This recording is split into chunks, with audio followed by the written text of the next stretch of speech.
Hey everyone, so quick update. I did have my partial mastectomy surgery on my right breast on June 10th, as well as bilateral breast reduction done at the same time to match me up after.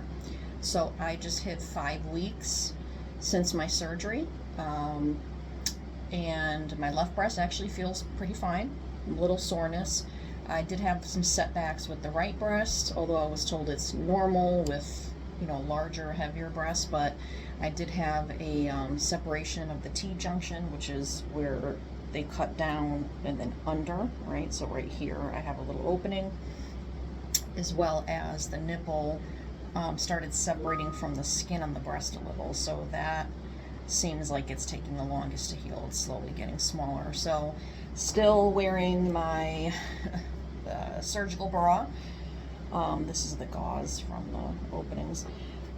So that I have to still keep on until I get clearance from the plastic surgeon, which I see at the end of the month. But unfortunately, about a week into my surgery, I got a call from my breast surgeon that the pathology that came back on the two tumors that we knew of, this 2 stage 1 tumors, showed I just had a whole lot of DCIS. So that's ductal carcinoma in situ, meaning a stage 0 breast cancer where it's still within the duct. So none of that had showed on imaging at all. And they said sometimes it doesn't. And so because of that, the recommendation is that I really should undergo a full mastectomy of this right breast. So that's the plan. But yesterday I did find out through oncology that they do recommend that I do some chemo treatments. So I'm thankful they're recommending only 4 treatments. So it's once a week. I'll go once a week, have my infusion, then you have a 3-week rest period for your body to recuperate, and then you come back. So I only need 4 of those. So I'm gonna be starting that soon within the next couple of weeks as this still heals.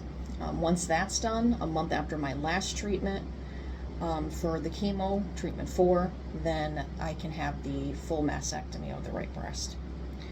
I am opting for what's called a Goldilocks mastectomy, which surprisingly, if you check YouTube and Google, there's really not a whole lot of info on it. So I'm hoping by documenting my journey, maybe I can encourage other women who, like me, I don't want a breast implant. Nothing against those that have them. I'm choosing not to have one. And I also didn't want to go through the recovery period that comes along with I think it's called an autologous reconstruction, where they take skin and fat from the abdomen and they create you a breast. So I was told that recovery is rough. It's a hospital stay of a week because of everything they're taking. And just with my experience healing from this reconstruction, I know I'm only 5 weeks in, but I didn't want to go that route. And I also didn't want to just be completely flat yet either. I'm 44, I'm not in my 20s. I didn't have perfect breasts to begin with, but for me personally, I thought being totally flat would be too difficult for me to see. So we're going with the Goldilocks mastectomy, and I have the understanding that it will not be the same size as my left one. It will noticeably be smaller. However, as it's healing, you can have something done called fat transfers, where they'll just inject fat from another part of your body into the breast that the Goldilocks was done on, and it'll plump it up. And they do that slowly, over time. So that I'm willing to deal with. I also need my nipple removed in the mastectomy, so I will be getting a 3D tattoo of a nipple once I'm cleared for that. So that's the plan. I feel okay outside of, obviously, my breast is sore from the reconstruction, but feeling okay and grateful to God for that and not feeling sick. So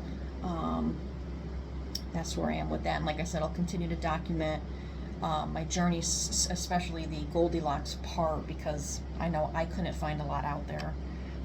And so I'll share my video in my updates as I go through it, so that another woman can kind of see what it looks like, and what that's like to go through the recovery.